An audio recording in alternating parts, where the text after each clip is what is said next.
All right. Well, thank you everyone for joining us, and thank you LSI for putting on such a great event this week.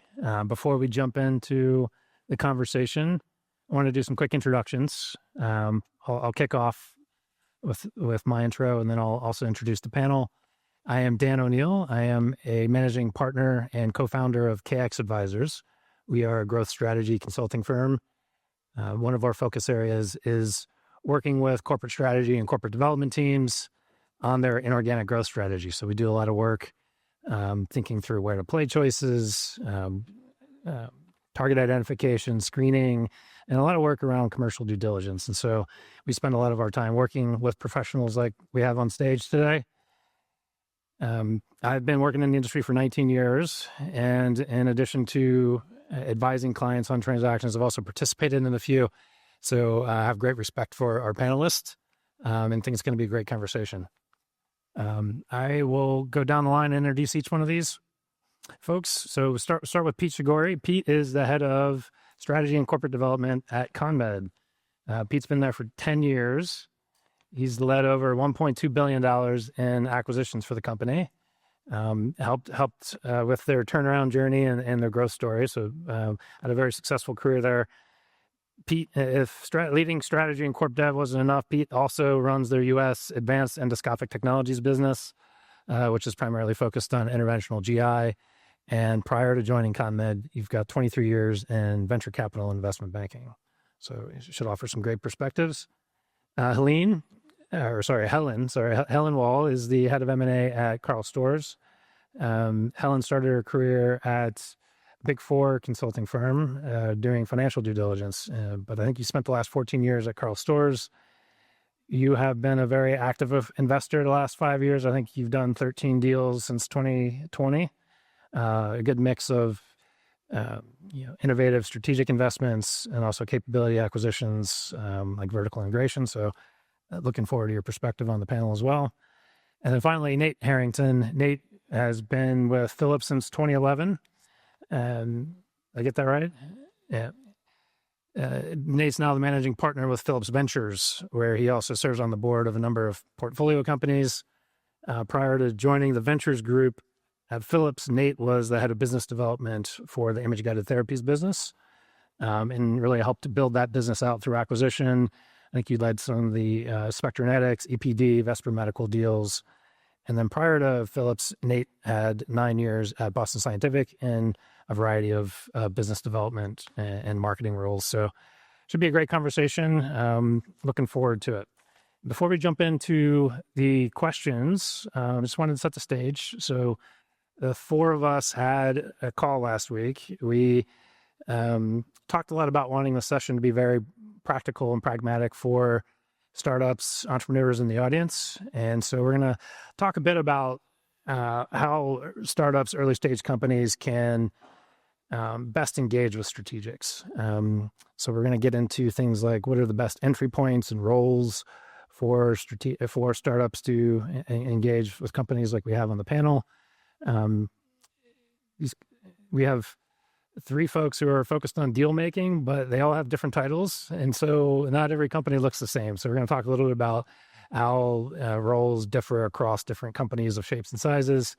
And then I think one of the more interesting lines of questioning that we have is around, what's important to strategic investors. How can startups and early stage companies best position themselves to address those importance areas when they're engaging with strategics. So that's what we'll cover. I think it's going to be a great discussion. I know the title of this discussion was what's on the agenda for 2025. And so I wanted to kick off by asking each of you, not what's on the agenda, but how you develop the agenda, how you develop your M&A agenda. And so I thought this would be a good way to start talking about some of the different roles that get involved in M&A. Probably start with you, Helene, and we'll work our way around. So maybe talk a little bit about your role at KARL STORZ, what your role is in setting M&A agenda, how you interface with others in the organization within strategy or the executive team or your business partners. Yeah, so at KARL STORZ, we have a global, single, centralized M&A function. And we have a preference for acquisition versus minority interest. And we don't have a BD function, but we have had some activities in partnerships at the level of the businesses. So we have a preference for early stage. We're quite unique in this way. And so in terms of agenda, to answer your question, the M&A is really there to help execute the corporate strategy, including the commercial strategy. So my colleagues in the strategy group in the US and global identify the growth strategy initiatives, and that is then the focus of M&A. So in that sense, we're programmatic. Great. Pete, sorry, Nate, maybe I'll go to you next. I think you have a slightly different perspective being in the corporate ventures group. Maybe you could talk about how that differs in a ventures role. You have prior roles in business development within a business. I'd love to hear your perspective on this as well. Sure. And with an eye towards the question you asked of Helene, how are strategies set and where do the various different, I'll call them functions that support the businesses, be it ventures, be it business development, be it M&A, how does that all fit together? At least at Philips, and I think it's probably true for a good number of strategics, it's a little bit top down and it's a little bit bottom up. Ultimately, each of the businesses own their own strategy. And so I would say M&A and ventures work closely with our business development functions, who in turn work with those GMs to know where the priorities are. Now, when I say the top-down part is not all your children are created equal. And so there are certain divisions or business units within the company where we'll want to double down more than others. And so it's really sort of a combination of the businesses develop their own strategies, working closely with BD, and then investment functions or M&A to execute the deals. Investments being different, that we help execute and source, and then we sit on boards. So we have to communicate all well together.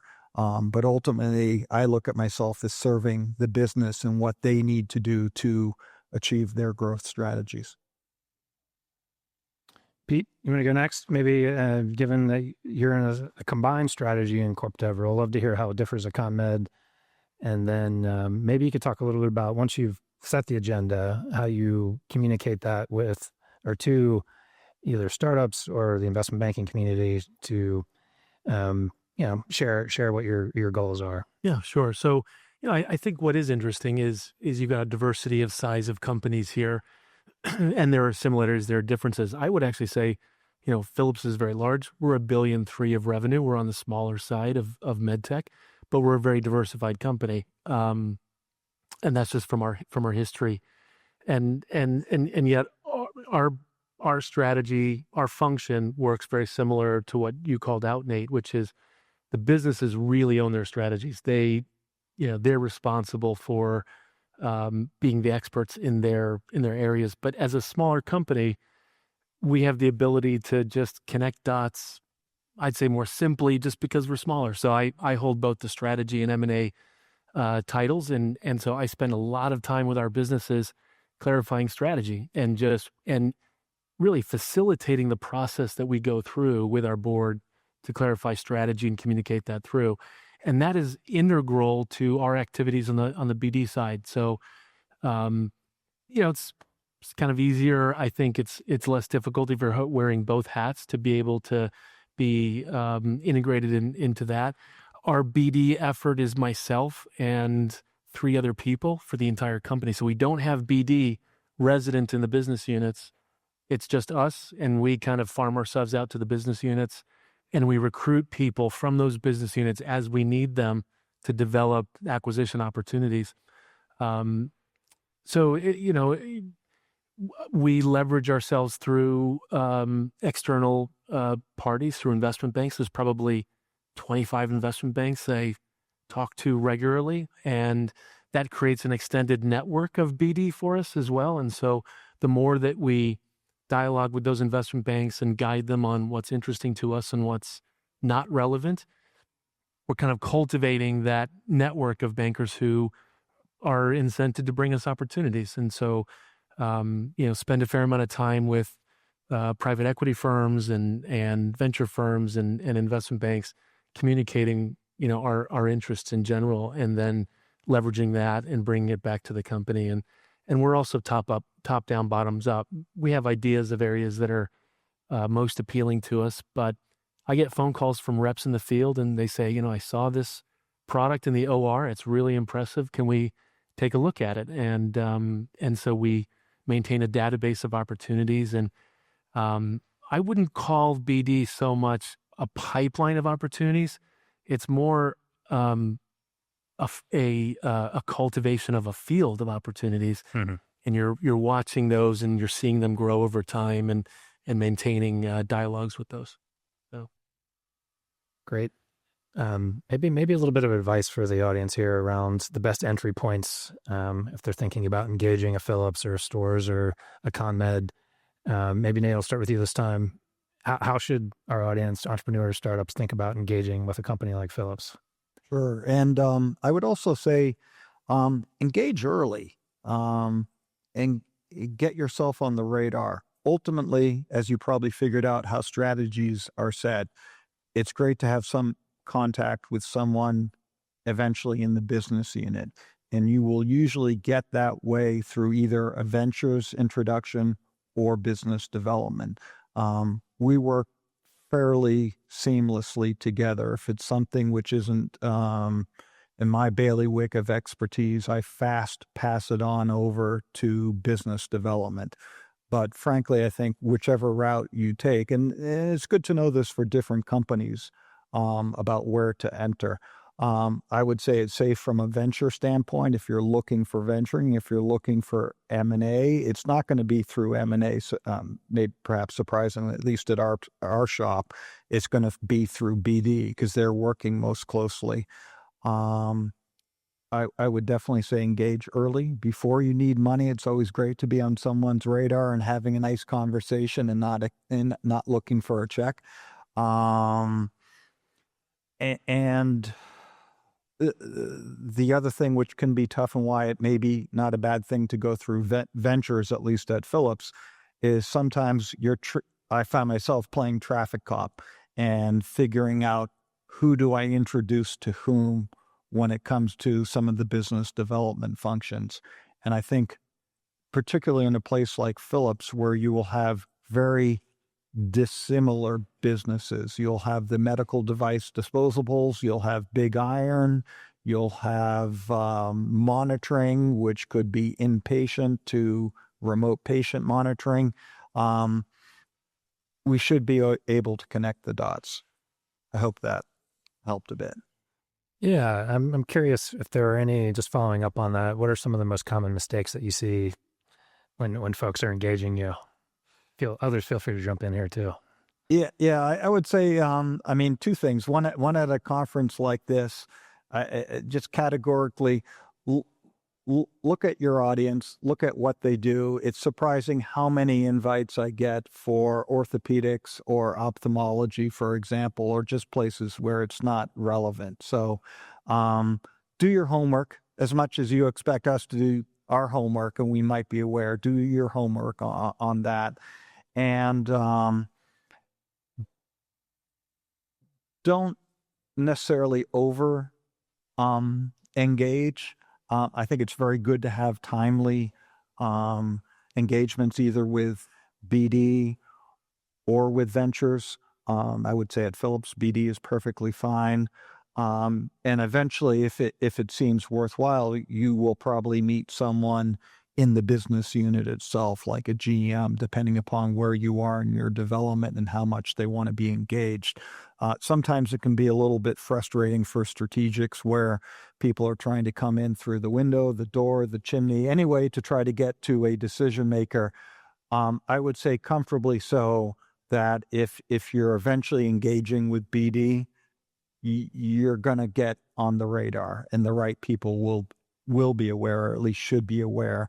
And sometimes you may not always get the answer you want, but at least if you can get a fast answer or just say it's not time, but we want to stay in touch, go with that. We're trying to make things work for all parties, and we want to manage expectations well. Maybe go to Helene. Any sort of pre-work that you would recommend to folks who are engaging KARL STORZ ahead of meeting with you and your team?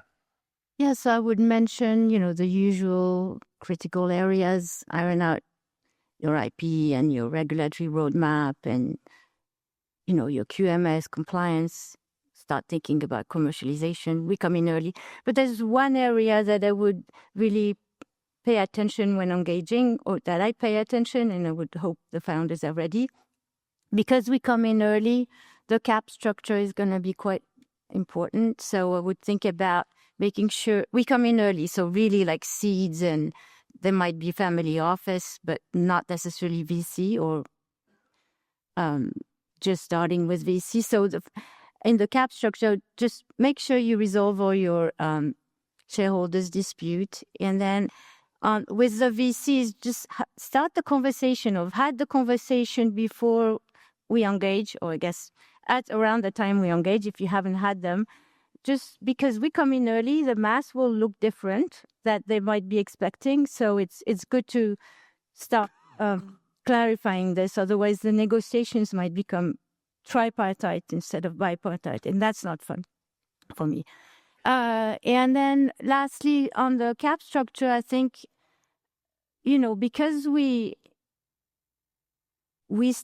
engage early, and I haven't mentioned that, but we like to do a structured deal. We want to make sure that we retain the talent, and the talent has a chance to, not just the founders, but the talent has a chance to benefit from the transaction and can deliver the expected value when they're with us.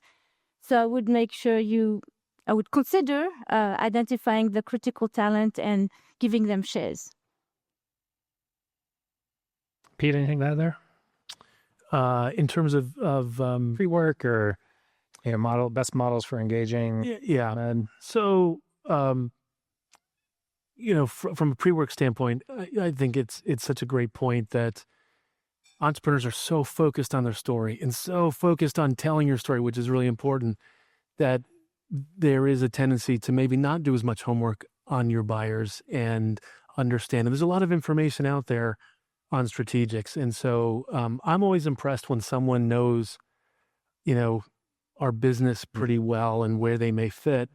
And that's, we're a diversified business, so it's easy for someone to perhaps make a mistake and they read something. That's okay. But anyone who's putting the time and effort in to know that we're a fit, I respect. Maybe just some advice. I think starting early is so important because what I think a lot of entrepreneurs forget is that the businesses are incredibly bandwidth constrained.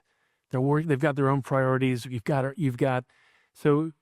So what may sound like a no may just be, we've got 5 other priorities that we just have to do, and we, may be interested. Our obligation to the entrepreneurial community is to be as transparent as possible with, no, this is not a fit, or it's interesting, but we need time, or this just isn't the right time for us. But if you're taking kind of a patient, long-term approach to it, I think that's what's best. There are a lot of companies that we've watched for a long time, and you say no, or it's not the right time, you get to watch them. You get to see them do the things that they say they're going to do, and that builds credibility as well. So starting early, making sure that you understand that a no may just be, hopefully it's a clear reason. There may just be other priorities. That happens a lot. And don't create false urgency. There are just so many times when we hear, boy, there's 3 other buyers and you've got to move on this. And you're like, okay. And then they come back a year later and it's a credibility loss. So don't create that false sense of urgency unless it's real urgency, right? But I think that's really important. Yeah, so great advice. So it sounds like having a really good understanding of potential strategic fit which requires understanding more about the company and their strategic direction. That could be a good segue into, I'm assuming it's also helpful to understand your kind of preferred investment models and kind of your kind of past investment philosophies. Maybe we could talk a little bit about that. When it comes to, your preferred models of investing, so be it M&A or, minority investments, love to hear a little bit about each of your approaches. And then how helpful is it for, the startups engaging you to understand that in advance when going into the conversations. So maybe Nate, given that you have a unique role in a ventures group, love to hear a little bit about your approach and if you have the context, we'd love to hear how Philips came to, develop a ventures group and why they found that to be kind of strategically important. Sure. And having sort of gone on all ends of the spectrum from investments, also managing through partnerships as part of the BD function, and obviously working through M&A and now ventures. I have to say, I love my BD job. You just get absorbed into everything. And I used to think it was the best job until actually I moved on over to corporate ventures, where you really get to spend time with your companies and growing them and seeing them de-risk. And I think for those strategics which do have venture capital groups, it's really a chance for us and our mandate. And I think most strategics, but not all, have this sort of mandate that we only invest in things where we see a path to acquisition. And so for us, it's a chance to identify a company that we think is very promising. It gets us a seat at the table. We tend to be active with board director as well as observer seats and helping the company try to do the right thing. And I would say we also try to help them to do the right thing, not for Philips, but to build the best company possible such that any acquirer would want to have it. I then look at my role as passing it on over to M&A, whether or not Philips buys the company or not. In some ways, is not my problem. It becomes BD and then M&A to execute on that. And the value of seeing it go along the journey, making sure it doesn't go off the rails. There's not necessarily one right way to build a company, but there's definitely some mishaps. And that's the beauty of having a really functional board.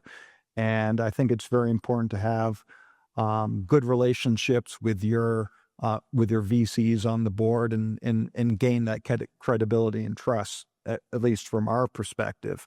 And it really just gives you, from a strategic standpoint, a heads up.